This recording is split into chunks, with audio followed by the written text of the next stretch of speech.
The video gaming industry, globally, was worth an estimated 48.3 billion US dollars in 2008. By 2012, however, it is projected to grow to a staggering 68.3 billion US dollars. I interviewed Chung Lee, an employee under the Entertainment Software Association, to ask him some questions about how video gaming affects the economy and how it also affects people. Well, as you're aware, we're recovering from a deep recession that started back in 2007. At this time, the economy is improving, as you can see from our recent employment numbers. Now, how would this tie to the video game industry? Now, whenever there's a recession or a contraction in the economy, it's easy to say that if your income is short or lack of income, anything that's considered a luxury, such as video games, there'll be less demand for it. One perspective from a sociological standpoint is that because of the troubles people are facing in this economy, they want to get their minds off these troubles, and one of the best ways to get their minds off is to entertain themselves with a video game. An example of a video game is Call of Duty Black Ops.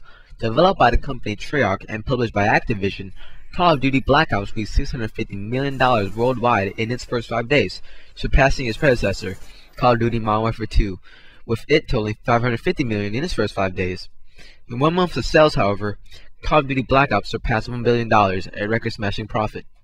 And as I recall from years ago, it took computer sales, hardware sales took a long time to actually reach that kind of sales numbers. But that shows you that that regardless of what state the economy is in, regardless if it's in the economic expansion or economic recession, there will be individuals out there who want to be entertained and want to get their minds off their troubles, regardless if it's economic problems or could be family problems or any problems that they will get away from, and they want to put themselves in a world that they could really relate to.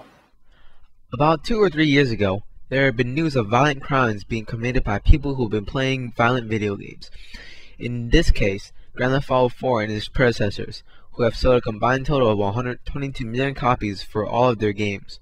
These people blamed the game's violent content for their crimes, which include murder, Grand Theft Auto, and assault. Video games nowadays, they abide by the same ratings rule like movies. Movies have PG rating, R rating, and video games, or the content that are out there now, deserves the same kind of ratings. And there are games like you mentioned, Grand Theft Auto.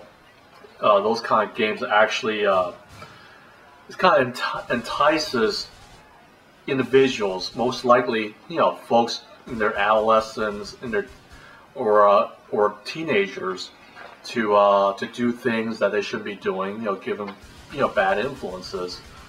But based on our research as in with the association that I'm employed with, that there's a small percentage of individuals who actually have these kind of struggles in which they have this psychological challenge that they cannot differentiate reality from the unreality. Games such as World of Warcraft, a MMORPG, or massively multiplayer online role-playing game, has been keeping players paying and playing. With their monthly subscription fee and large number of active players, Blizzard, the company who developed and published this game, has been making bank. The game uses something called a Skinner's box, which we asked our interviewee about. Well, the first thing that comes to mind is like an experiment that you would use with a lab mouse. That is, you trying to understand conditioning within their environment, within their setting. For example, there's this one experiment that the scientists use, in which they use this contraption in which they put food, and in order for the lab lab rat to obtain this food is they would have to hit this lever, and the food will come out. But the trick is that the food doesn't come out all the time with each hit of the lever. So there's like a mechanism which is decide how often the food comes out. So it works the same way with video game. It is obviously if you're a video game maker, you don't want it to make the game so easy that's easily mastered. When it's easily mastered, there's no value for this for the game, and obviously there's no challenge for the player. So you want to keep them at the edge of their seat. Want them to continue. You want the player to continue to keep striving to reach that goal, to reach the next level, or try to beat the level boss.